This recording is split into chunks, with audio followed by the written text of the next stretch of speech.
Hey everyone, and welcome back to my channel. Today we're turning two of my all-time favorite book series into bookmarks. If you follow me on any other social media platform, you've probably already seen these bookshelf bookmarks, and we're gonna do that today with Narnia and Percy Jackson. Okay, so fun fact, this isn't the first time I'm creating bookshelves for these books. In my first semester in uni, I actually created a library walking simulator where my favorite books each got their own shelf. Alright, first up is Narnia, and yes, we're talking the book series and not the movies. Did you know there are 7 books in this series? I tried my best to incorporate at least one object from every book. So why don't you try to match the objects to the books while I draw them? You can find the answers in the pinned comment, so let me know how many you got right. How about I give you a quick rundown of the series? I'll keep it brief and as spoiler-free as I possibly can. The first book is The Magician's Nephew, and this is the story of how Narnia came to be in the first place. And this book holds all the answers to why Narnia is such a magical place, and why there are lanterns growing in a forest. Next up is The Lion, the Witch, and the Wardrobe, and this is probably the one we're all most familiar with. Here Lucy first discovers Narnia and they meet the White Witch. Now it gets a little wibbly-wobbly with the timeline. The next book is The Horse and His Boy, and it takes place pretty much right before the end of the second book. This story takes place in Calormen, where the boy Shasta meets a horse from Narnia, and he convinces him to take him back there. We also get to meet one or two of fan favorites again, as side characters this time. The next book is Prince Caspian, where he summons the old kings and queens to kinda help him in his family drama. Yeah, we don't like his uncle. But Caspian also gets to stick around for the next book, The Voyage of the Dawn Treader. In this story, Lucy, Edmund and their cousin Eustace help Caspian with an important quest. In the next book, The Silver Chair, Eustace returns to Narnia with his friend Jill, where Aslan tasks them with finding someone. And last but not least, The Last Battle. You can already guess how it ends from the title, so I'm not gonna explain this one, you'll just have to read it for yourself. Really can't recommend these stories enough. There is so much great world building if you put them all together. You can put together the whole world, not just the country Narnia. Okay, I'm gonna stop my rambling here. Just enjoy the rest of the drawing process.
Next up is Percy Jackson, and I don't think this demigod really needs an introduction.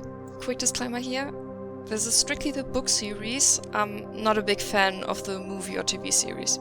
Percy Jackson has been one of my favorite book series since I was 12, so it was only a matter of time until I made a bookmark for it. Percy Jackson actually has quite a few iconic items for me to put into this bookshelf, so you can see me sketching already the camp necklace, Annabeth's head. I did think about putting in the Minotaur horn, but it didn't really fit that well. I mean, who could forget the blue plastic hairbrush? Best weapon against titans. And snacks are important too, so you can see me adding in a Happy Meal to summon the dead, and blue cookies, my favorite.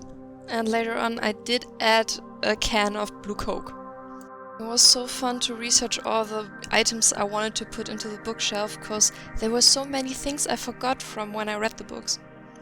This bookshelf, I didn't take the one item from each book rule too seriously. There are some items that are more important to me than the series, like the Hades Mythomagic figure and Grover's pan flute.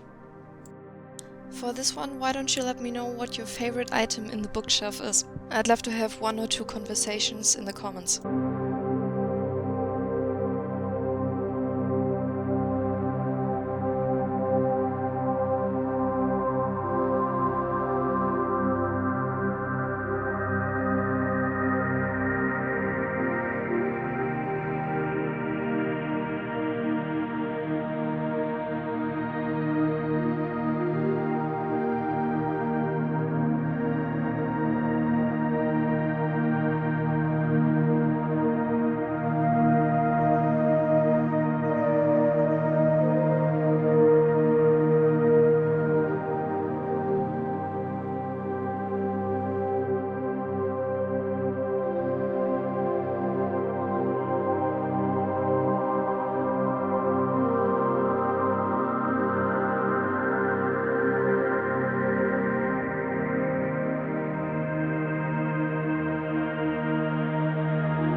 I hope you enjoyed this video.